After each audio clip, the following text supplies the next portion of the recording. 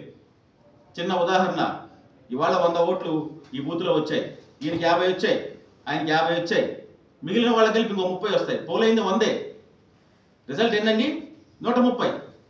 మరి ఇలాంటి ఓట్ చోరీ కార్యక్రమాలు ఇలా చాలా చెప్పుకుంటూ పోతే చాలా దారుణాలు ఉన్నాయి. ఏదేమైనా సామాన్యుడికి పౌరుడికి మరలా మనకి పాత రోజులు, సామాన్యుడు కూడా చాలా హ్యాపీగా జీవించాలంటే కాంగ్రెస్ ప్రభుత్వం రావాలి. కాంగ్రెస్ ప్రభుత్వంలో మాత్రమే న్యాయం జరుగుతుంది సామాన్యుడికి. ఎందుకంటే మనం చాలా గతంలో చెప్పుకున్నాం, ఇందిరమ్మ ప్రభుత్వం, ఇందిరమ్మ ఇళ్ళు. సో ఇట్లా చెప్పుకుంటూ పోతే కాంగ్రెస్ ప్రభుత్వం చేసింది కాకుండా ఉన్న 15 సంవత్సరాల్లో ఒక కొత్త పెద్ద ఇంప్లిమెంటేషన్ ఏదన్నా భారతదేశంలో జరిగిందంటే ఏం లేదు. అలాంటి సామాన్యుడికి కూడా న్యాయం జరగాలంటే కాంగ్రెస్ ప్రభుత్వం రావాలి. సో తప్పకుండా 2029లో రాహుల్ గాంధీ గారు ప్రైమ్ మినిస్టర్ అవ్వబోతున్నారు. అలాగే పిసిసి అధ్యక్షురాలు మా నాయకురాలు షర్మిలారెడ్డి గారి రాష్ట్రానికి ముఖ్యమంత్రిగా చేసుకోవడం ఎంతైనా మా అందరి మీద బాధ్యత ఉంది, ప్రజల్లోకి తీసుకెళ్లాల్సినటువంటి అవసరం కూడా ఉంది. అందులో భాగంగా ఈరోజు ఈ యొక్క మహాత్మా గాంధీ ఈ గ్రామీణ పథకం గురించి, జరుగుతున్నటువంటి నష్టం గురించి రేపు మా నాయకురాలు వచ్చి మనందరి రైతులతో, కార్మికులతోటి మమేకమై ఇది యొక్క గొప్పతనాన్ని, జరుగుతున్న నష్టాన్ని తెలియజేస్తారు. కాబట్టి మీరందరూ పేరు పేరున ప్రతి ఒక్కరు కూడా వచ్చి ఈ యొక్క కార్యక్రమాన్ని జయప్రదం చేయాల్సిందిగా కోరుతున్నాను. Thank you sir. అధికారం లేకుండా ఏ పార్టీ కూడా ఏం చేయడానికి రాదు. ఒకటి, నాకు చేతనైన వరకు నేను చేసే సహాయాలు చేసుకుంటానే వస్తున్నా. ఒక పార్టీ అధికారం లేక ఇప్పుడు 15 సంవత్సరాలు అయింది కాంగ్రెస్ పార్టీ. లాస్ట్ టైం అధికారంలో ఉండి అధికారాన్ని అనుభవించుకున్న వైసీపీ పార్టీ కూడా ఏం చేయలే. మీరు అడిగిన క్వశ్చన్ కూడా రాంగ్. అది అధికారం ఇస్తే పార్టీ కష్టపడటానికి నేను అడిగింది అది కాదు, మీరు ప్రజల్లోకి వచ్చి ఏం పోరాటాలు చేశారు అడిగాము. మీరు కాంగ్రెస్ పార్టీలో ఉండి ఆ నాయకుడితో ప్రజల్లో కలిసి వాళ్ళ కోసం అడిగింది. మీ పోరాటాల గురించి జరిగింది.